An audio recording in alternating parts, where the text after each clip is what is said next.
here to talk about the documentary competition for the LA Film Festival. This is a filmmaker looking at his family film, which is just so good. It's full of really great archival footage. The filmmaker, Damani Baker, his mother was an activist. So the whole film is just looking at his family and their movement towards something better. Dying Laughing stars every comedian you've ever seen. And they're all talking about their experience of when they first started and just bombing.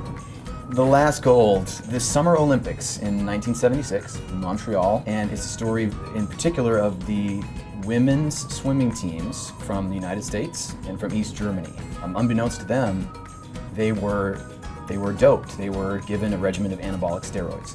Well, speaking of the Olympics... Yeah, we're on a roll right now. Keep it going. Olympic Pride, American Prejudice focuses on 18 African-American athletes.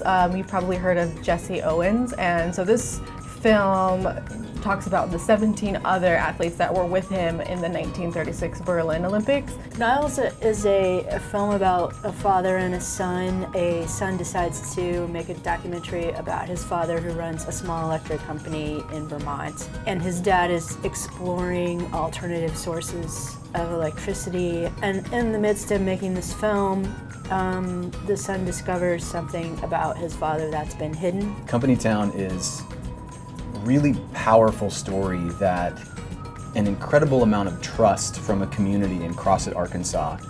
Trust in the filmmakers who are telling a story of how Georgia Pacific and the Koch brothers are affecting their community. And it's a really harrowing story and one that is very important to tell. Dr. Feelgood is a documentary about a doctor who's prosecuted for overprescribing opioid medications to his patients. He has a couple of patients that overdose, and a couple of patients of his are found to actually be trafficking the pills. Jackson looks at the last abortion clinic open in Mississippi, in Jackson, Mississippi, and it's sort of the battleground for a lot of what's going on around abortion providers. And as with all good documentary, it takes a look at both one side of the spectrum and the other side of the spectrum.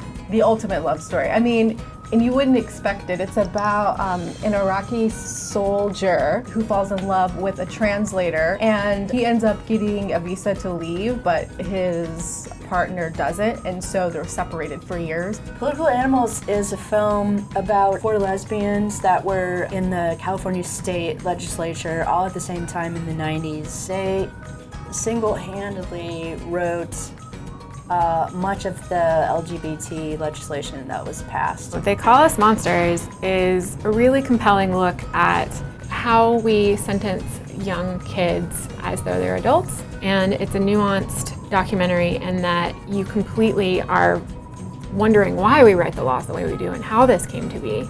And you're lulled into this sense of hanging out with these kids and getting to know them, and then you find out the crimes that they commit. It has like a good, there's good tension in terms of where actually do I fall on this issue? Well, this takes place in Brazil at a school called the Fernanda Bianchini Ballet School for the Blind.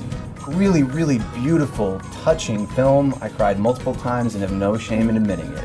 These things that we don't think about every day are brought out in such wonderful ways by the filmmakers in all of our films.